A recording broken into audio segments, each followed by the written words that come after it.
Hello friends, welcome to நம்ம இல்லம். இன்றைக்கி நம்ம ரொம்ப டேஸ்டான ஒட்டகக்கறி வச்சு ஒட்டகக்கறி கிரேவி வித்தியாசமாக எப்படி செய்யலாம் அப்படிங்கிறத பார்க்கலாம். நம்ம இந்த ஒட்டகக்கறியை கழுவி க்ளீன் பண்ணி எடுக்கும்போது நார்மலாக மட்டன் சிக்கன் மாதிரி தண்ணி விட்டு கழுவி எடுத்துட முடியாது. இதில் கழுவ பிளட் வந்துக்கிட்டே இருக்கும். அதனால ஒரு 4-5 டைம் தண்ணி வச்சு நல்லா கழுவி எடுத்துக்கலாம். இப்போ அடுப்பில் ஒரு குக்கர் வச்சு குக்கர் நல்லா காஞ்சதும் தேவையான அளவு எண்ணெய் சேர்த்துக்கலாம். எண்ணெய் நல்லா கொதித்ததும் ஒரு 3 துண்டு போல் பட்டை சேர்த்து பட்டை நல்லா வெடித்து வரட்டும். 5 பெரிய வெங்காயம் நைஸாக கட் பண்ணி இது கூட சேர்த்துக்கலாம். வெங்காயத்தை நல்லா பொன்னிறமாக அடுப்பை சிம்லே வச்சு வதக்கி எடுத்துக்கலாம். வெங்காயம் நல்லா இது மாதிரி வதங்கினதுக்கப்புறமா இப்போ கழுவி வச்சுருக்க நம்ம இந்த ஒட்டகக்கறியை சேர்த்துடலாம். நார்மலாக நம்ம மட்டன் சிக்கன் வதக்குற மாதிரி இருக்காது. இந்த ஒட்டகக்கறி பார்த்திங்கன்னா கொஞ்சம் ஹார்டாக இருக்கும். வதக்கிக்கிட்டு இருக்கும் போதே தேவையான அளவு நம்ம உப்பையும் சேர்த்து வதக்கிடலாம். ஒரு ஸ்பூன் போல் மஞ்சத்தூள் சேர்த்துக்கலாம். உப்பு மஞ்சத்தூளும் சேர்த்ததுக்கு அப்புறமா நம்ம இந்த ஒட்டகக்கறியில் தண்ணி பிரிஞ்சு வரும். அந்த தண்ணி வத்துற வரையும் நம்ம நல்லா இதை சுருள வதக்கிக்கலாம். அப்படி இந்த ஒட்டகக்கறியை நம்ம வதக்கி எடுத்தால் தான் இந்த கவுச்சி ஸ்மெல் நமக்கு வராமல் இருக்கும்.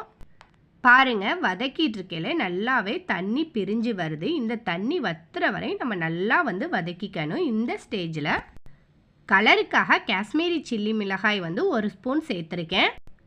காரத்துக்காக தனி மிளகாய் தூள் 1 ஸ்பூன் சேர்த்துக்கலாம். இஞ்சி பூண்டு பேஸ்ட் 1.5 ஸ்பூன் போல் சேர்த்துக்கலாம். இது ஒட்டகக்கறிங்கிறனால நம்ம காரம் தூக்கலாக கொடுத்தாதான் கிரேவியோட டேஸ்ட் நல்லாயிருக்கும். இப்போ எல்லாத்தையும் நல்லா வதக்கிட்டு ஒரு 3 தக்காளி பழம் கட் பண்ணி சேர்த்துக்கலாம். இது கூடவே 2 பச்சை மிளகாய் சேர்த்துக்கலாம். இது எல்லாத்தையும் சேர்த்து நல்லா வதக்கிக்கலாம். இந்த ஒட்டகக்கறி பார்த்திங்கன்னா நமக்கு டக்குன்னு வெந்துடாது. மட்டன் சிக்கன் நம்ம 2-3 விசில் விட்டு வரையிலே நமக்கு நல்லா வெந்துடும். இந்த ஒட்டகக்கறி வேகிறதுக்கு நமக்கு ரொம்பவுமே டைம் எடுக்கும். அதனால நம்ம தண்ணி சேர்க்கும் போது கொஞ்சம் அதிகமாகவே தண்ணி சேர்த்து விசில் வச்சுக்கணும். பாருங்கள், இப்போ எல்லாமே நல்லா வதங்கி வந்துருச்சு. இந்த ஸ்டேஜில் ஒரு 3 செம்பு போல் நான் தண்ணி சேர்த்துக்கிறேன். பாருங்கள், நான் இந்த கறிக்கு மேலே எந்த அளவுக்கு கூடுதலாக நான் தண்ணி சேர்த்துருக்கேன்னு.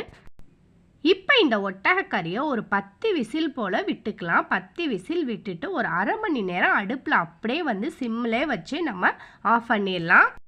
அப்படி வேக வச்சு எடுத்தால் தான் நமக்கு இந்த ஒட்டகக்கறி நல்லா சாஃப்டாக வெந்து கிடைக்கும்.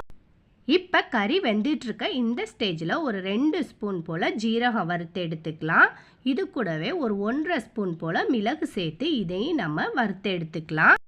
மிளகும் ஜீரகமும் கருகிடாமல் லைட்டாக வாசம் வர்ற வரையும் வறுத்து எடுத்து இதை ஒரு மிக்சி ஜாரில் சேர்த்து பவுட்ரு பண்ணி எடுத்துக்கலாம். இப்போ இந்த ஒட்டகக்கறி ஒரு 1/2 ஹவர் நல்லா வேக வச்சாச்சு. ஒரு 10 விசில் போல் நம்ம விட்டு எடுத்தாச்சு. இப்போ நமக்கு எப்படி வெந்து கிடச்சிருக்கு அப்படிங்கிறத நம்ம ஓப்பன் பண்ணி பார்க்கலாம். பாருங்கள், நான் எந்த அளவுக்கு தண்ணி சேர்த்து வேக வச்சேன்னு அந்த தண்ணி எல்லாமே பாருங்கள் நல்லாவே வத்திருச்சு. இப்படி நம்ம ஒட்டகக்கறியை வேக வச்சாதான் நமக்கு நல்லா கறி வெந்து கிடைக்கும். இப்போ இந்த கறி வெந்திருக்கா அப்படிங்கிறத செக் பண்ணி பார்க்கலாம்.